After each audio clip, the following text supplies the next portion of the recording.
کہ غلط کرنے والوں کی دو قسمیں ہوتی ہیں. غلطی کرنے والوں کی دو قسمیں ہوتی ہیں. ایک غلطی کر کے اڑنے والے، ایک غلطی کر کے ڈرنے والے. ایک غلطی کر کے اڑنے والے، اڑ گئے غلطی پر. ایک غلطی کر کے ڈرنے والے. دو قسم کے ہوتے ہیں غلطی کرنے والے. واقعی شیطان اور انسان میں فرق یہی ہے کہ انسان غلطی کر کے ڈرے گا، انسان غلطی کر کے ڈرے گا، اور شیطان غلطی کر کے اڑے گا. فرق دیکھو دونوں کا. جو غلطی کر کے اڑ جائے گا وہ تو دوسروں کو بھی غلطی میں ڈال دے گا. جی ہاں، ان کی کوشش یہ ہوگی کہ بھائی ہم تو غلطی کر کے ایک طرف ہو گئے، اب ہم سب کو اپنے ساتھ دینے کے لیے کوشش کریں گے. سنو، شیطان کی کوشش اسی لیے تھی کہ وہاں سے نکالا گیا. اب کوشش یہ ہے کہ بھئی میرے ساتھ کون دے گا. سنو غور سے، یہ ہمیشہ کا دستور ہے. یہ ہمیشہ کا دستور ہے کہ جو شخص بھی اجتماعیت سے الگ ہو جائے گا وہ دوسروں کو اجتماعیت سے الگ کرنے کی کوشش کرے گا. سنو غور سے بات. شیطان نکالا گیا فرشتوں کی فہرست سے، اور نکالا گیا وہاں عبادت کرنے والوں کی عبادت کی صف سے. وہاں سے نکل کر اس نے قسم کھائی، ربک،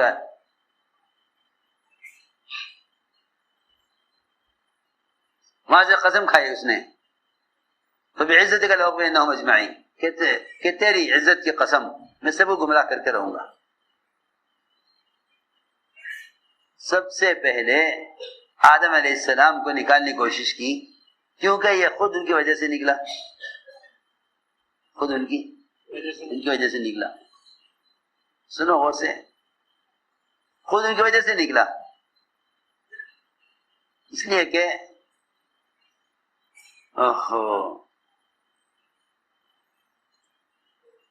حسد جو ہے نا، حسد آدمی کو محروم کر دیتا ہے. حسد محروم کر دیتا ہے.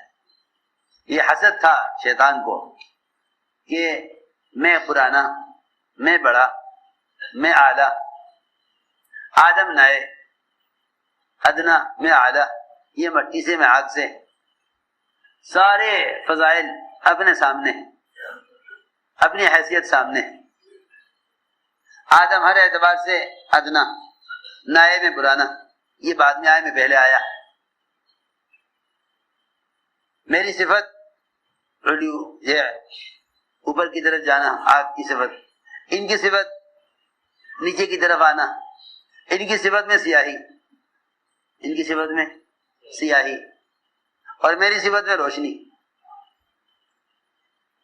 یہ سارے فرق دیکھ کر شیطان نے یہ طے کیا کہ مجھے سجدہ کرنے کا حکم ملنا زیادتی ہے، کہ وہ سجدے کا حکم جو دیا ہے یہ زیادتی ہے میرے ساتھ. انہیں یہ مقام کیوں ملا؟ سنو غور سے، انہیں یہ مقام کیوں ملا؟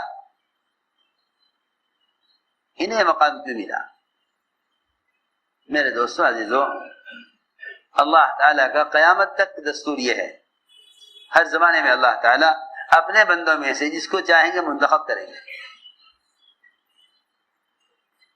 تم کسی کے آگے بڑھنے اور کسی کام کرنے پر اس سے حسد مت کرو، کیونکہ شیطان کو وہاں سے اس مقام سے گرانے والی چیز وہ صرف حسد. علماء نے لکھا ہے کہ سب سے پہلا حسد جو ہوا آسمانوں میں وہ ہوا شیطان کو آدم علیہ السلام کو سجدہ کرنے کے حکم کی وجہ سے. سب سے پہلے حسد ہوا شیطان کو، وہ وہاں سے محروم ہوا. اور سب سے پہلا قتل جو دنیا میں ہوا حسد کی وجہ سے ہوا. پہلا قتل دنیا میں حسد کی وجہ سے ہوا. اور پہلی نافرمانی اللہ تعالیٰ کی سب سے پہلے نافرمانی جو ہوئی اللہ تعالیٰ کی سب سے پہلے نافرمانی جو ہوئی وہ حسد کی وجہ سے ہوئی کہ شیطان نے اللہ کے حکم کا انکار کیا. شیطان نے اللہ کے حکم کا انکار کیا وہ صرف حسد کی وجہ سے, صرف حسد کی وجہ سے کہ آدم کو یہ مقام کیوں دیا جائے کہ میں ان کو سجدہ کروں, میں ان کو سجدہ کروں. یہ حسد شیطان کو ہوا. تو میں نے عرض کیا کہ یہ پرانی بات ہے کہ جو آدمی حسد کی وجہ سے محروم ہوگا وہ دوسروں کا محروم کرنے کی کوشش کرے گا. سنو غور سے, اصل میں حسد کرنے والا محروم اس لیے ہو جاتا ہے کہ وہ اللہ تعالی کی تقسیم سے اختلاف کر رہا. اللہ کی تقسیم سے, یہ بہت اہم بات ہے. اللہ کی تقسیم سے اختلاف کر رہا ہے. حاسد اس لیے محروم ہوتا ہے کہ وہ اللہ کی تقسیم سے اختلاف کر رہا کہ تو نے یہ چیز کو کیوں دی ہے. حسد کا مطلب ہی یہی ہے, اے اللہ تو نے فلاں کو علم کیوں دیا, تو نے فلاں کو مال کیوں دیا. بھائی اللہ کی تقسیم ہے, اللہ جس کو جو چاہے دے دے, اللہ جس کو جو چاہے دے. اس لیے فرمایا کہ حاسد محروم اس لیے ہوتا ہے کہ حسد کرنا اللہ تعالی کی تقسیم سے اختلاف کرنا ہے. حسد کرنا اللہ کی تقسیم سے اختلاف کرنا ہے. اللہ تعالیٰ جس زمانے میں جس سے چاہیں جو کام لے لیں. صحابہ کرام کا مزاج یہ تھا کہ جب صحابہ دیکھتے کہ فلاں آدمی فلاں کام میں آگے بڑھ گیا تو وہ ان کے ساتھ ہو جایا کرتے تھے. یہ نہیں کہ بھائی ہم ان کے ساتھ کام نہیں کریں گے. کیوں کہ انہیں آگے کیوں کیا گیا, انہیں پہلے ہمارے پیچھے کرو پھر ہم کام کریں گے. سنو تو صحیح دھیان سے, یہ ہمارے بعد کے ہمارے آگے کیوں لایا گیا, لہذا پہلے ان کے پیچھے کرو پھر ہم کام کریں گے.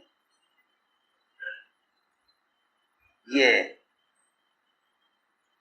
صحابہ کرام کی دلوں میں بیماری نہیں تھی, بلکہ صحابہ کرام کا اخلاص اور ان میں تواضع وہ اس بات پر آمادہ کرتی تھی کہ آخر اس میں ایسی کیا خوبی ہے کہ اللہ نے ہمارے ہوتے ہوئے ان سے کام لے لیا.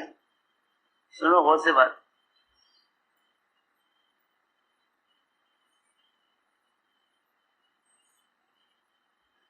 قرآن کی ایک آیت ہے,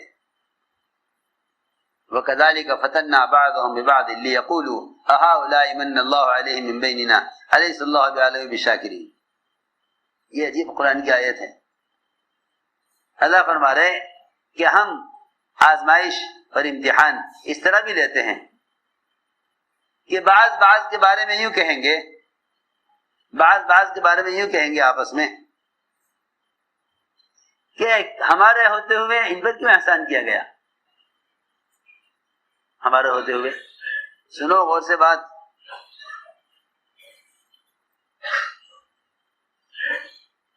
کام کرنے والوں کو الجھن میں اور غصے میں یہ بات ڈال دیتی ہے کہ وہ یوں کہتے ہیں کہ ہمارے ہوتے ہوئے ان سے کام کیوں لیا گیا. سنو غور سے, اللہ نے قرآن اس کو بیان کیا. وَكَذَلِكَ فَتَنَّا بَعْضَهُمْ بِبَعْضٍ لِيَقُولُوا أَهَٰؤُلَاءِ مَنَّ اللَّهُ عَلَيْهِم بَيْنِنَا أَلَيْسَ اللَّهُ بِأَعْلَمَ بِالشَّاكِرِينَ. کہ اس طرح اللہ تعالیٰ اس طرح ہی امتحان لیتے ہیں کہ بعض کو بعض سے آگے لائیں گے تو لوگ کہیں گے کہ بھائی ہمارے ہوتے ہوئے ان سے کیوں کام لیا گیا. أَهَٰؤُلَاءِ مَنَّ اللَّهُ عَلَيْهِم بَيْنِنَا, کہ ہمارے ہوتے ہوئے اللہ نے ان پر کیوں احسان کیا, ہمارے ہوتے ہوئے اللہ نے ان پر کیوں احسان کیا. اللہ نے جواب دیا اس کا. اللہ نے فرمایا أَلَيْسَ اللَّهُ بِأَعْلَمَ بِالشَّاكِرِينَ. کیا اللہ نہیں جانتے, کیا اللہ نہیں جانتے کہ قدردان کون ہے. اللہ نہیں جانتے کہ قدردان کون ہے. بہت ممکن ہے کہ بعد میں آنے والے پچھلوں سے زیادہ قدردان ہوں اور اللہ تعالیٰ ان کو منتخب کر لیں. سنو غور سے.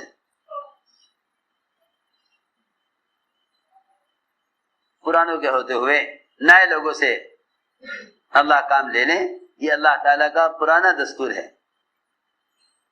اللہ تعالیٰ کا، دیکھو دھیان سے سننا بات جاگ کر، اللہ کے پرانا دستور ہے.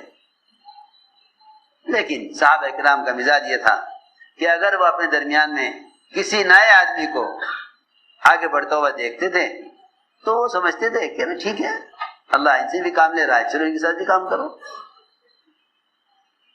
سنو غور سے بات، یہ نہیں کہ بھئی ہمارے ہوتے ہوئے ان سے کام کیوں لیا جا رہا ہے لہذا ہم کام نہیں کریں گے، نہیں، یہ نہیں. بلکہ مخلصین وہ ہوتے ہیں جو اپنے چھوٹوں سے بھی خیر لیتے ہیں. مخلصین کون ہوتے ہیں؟ جو اپنے چھوٹوں سے بھی خیر لے لیتے ہیں.